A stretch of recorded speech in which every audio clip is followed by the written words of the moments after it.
வணக்கம் வியூவர்ஸ். நம்ம இப்போ இன்னைக்கு வந்து நாகட்ஸ் செய்ய போறோம். நாகட்ஸ்.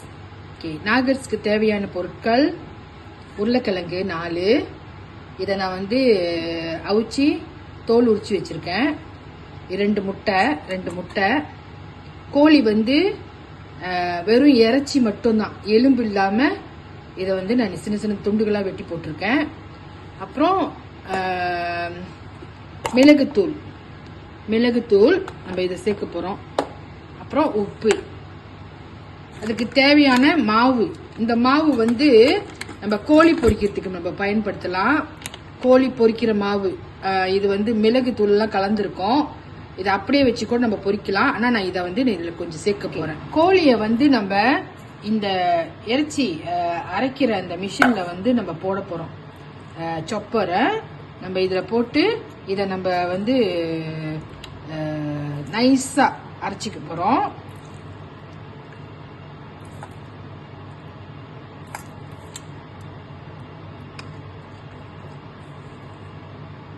ஏன்னா கோழி வந்து நானே மஞ்சத்தூள்ல கழுவி சின்ன சின்ன துண்டா போட்டிருக்கேன்.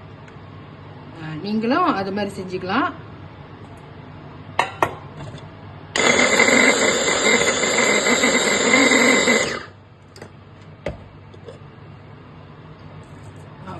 இது ஒரு அளவுக்கு அரைச்சிருக்கு. நம்ம இந்த நேரத்தில் வந்து நம்ம வந்து மிளகுத்தூளை நம்ம சேர்த்துக்கலாம். அப்பதான் அது இது எல்லா இடத்துலையும் நல்லா இது பண்ணும். ஓகே, மிளகுத்தூள் கொஞ்சம் இல்லை கலந்துக்கலாம். மிளகுத்தூளும் போட்டு நம்ம நைஸா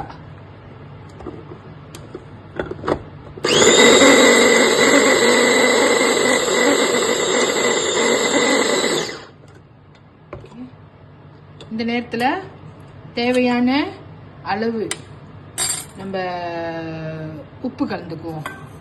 உப்பு வந்து டீஸ்பூன்லேயே நம்ம போடலாம்.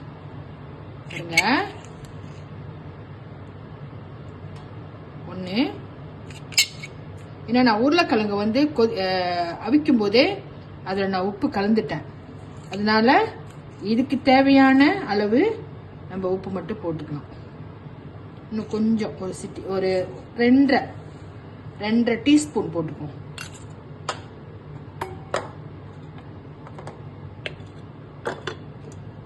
போட்டுட்டு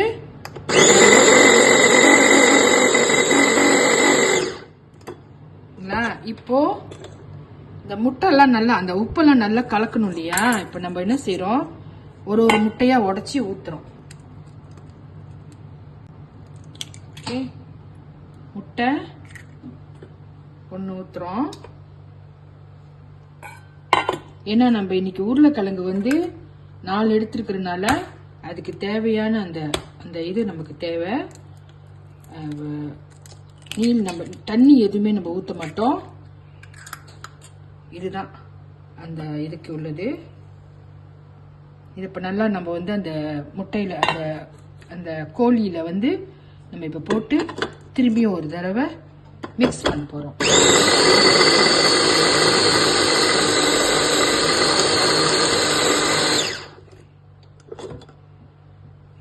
இப்படி இருக்கணும். ஓகே, திரும்பி இன்னொரு தடவை நம்ம செஞ்சுக்குவோம். உப்பு வந்து நல்லா கலக்கணும். அதுக்காக வேண்டி நம்ம வந்து திரும்பியும் இன்னொரு தடவை மிக்ஸ் பண்ணுவோம். ஓகே, இந்த மிக்ஸ் வந்து இப்படி இருக்கு, சரிங்களா? நம்ம இந்த உருளைக்கிழங்குல வந்து நல்லா வச்சு மசிச்சுக்குவோம்.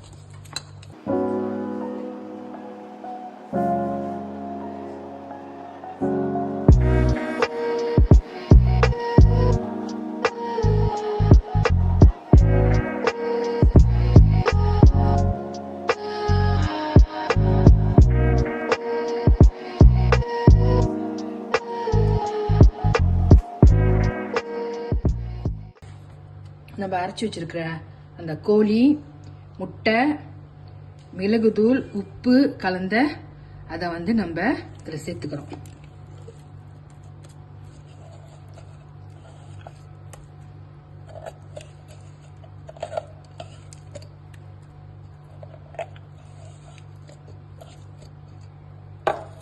சேர்த்துக்கிட்டு மிக்ஸ் பண்ணிக்கிறோம்.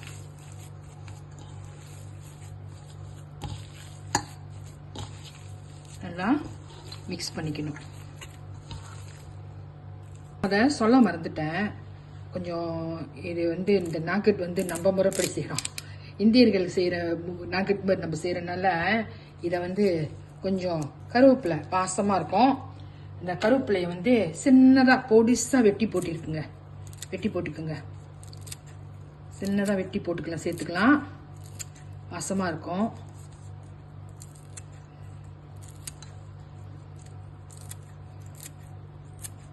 ஓகே, இதை வெட்டி சேர்த்துக்குங்க. வெட்டி சேர்த்துட்டு இந்த மாவு கோழி பொரிக்கிற மாவுன்னு நம்ம அதை சொன்னேன். கோழி பொரிக்கிற மாவுன்னு சொன்னேன். அது வந்து எந்த பிராண்டாக இருந்தாலும் பரவாயில்ல, நான் இந்த பிராண்டு தான் பாய்க்கிறேன். ஓகே, அதில் வந்து ஒரு தேவை நம்ம வந்து இப்போ கலந்து பார்த்துக்கணும்.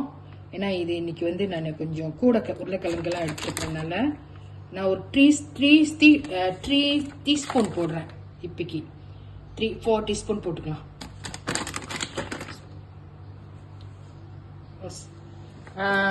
சாரி, இது வந்து இந்த ஸ்பூனில் டேபிள் ஸ்பூனை இதில் தான் நான் வந்து கலக்க போகிறேன். இப்போ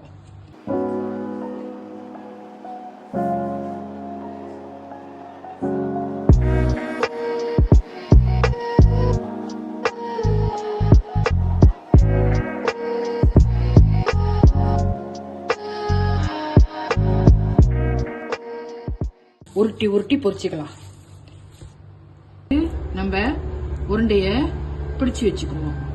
பிடிச்சு வச்சுக்கிட்டு இந்த அளவுக்கு வச்சுட்டு இப்படி வடை சுடுவோம் தெரியுங்களா? அந்த மாதிரி வடை சுடுவோமே, அந்த மாதிரி நம்ம வந்து இதை போட்டு பொரிச்சு எடுக்க வேண்டியதுதான். சரிங்களா? இப்போ வந்து இந்த மாதிரி பைய வச்சு, பிளாஸ்டிக் பைய இந்தமாரி வச்சுட்டு அதில் கொஞ்சம் எண்ணெய் தடவிக்கலாம். ஓகே, எண்ணெய் தடவிருக்கேன். ஸோ எண்ணெய் தடவிட்டு இந்தமாரி தட்டி போட வேண்டியதுதான்.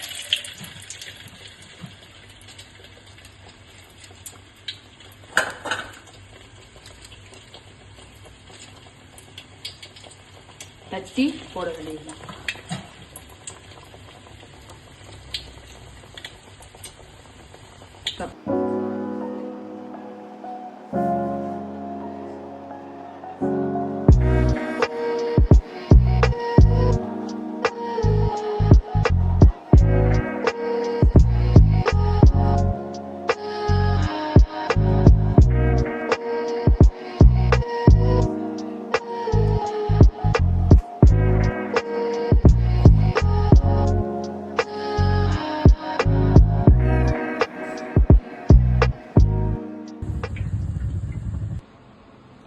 பாருங்க, இப்போ அந்த இதை நம்ம வந்து பொரிச்சு வச்சதை வந்து இந்த சாஸோட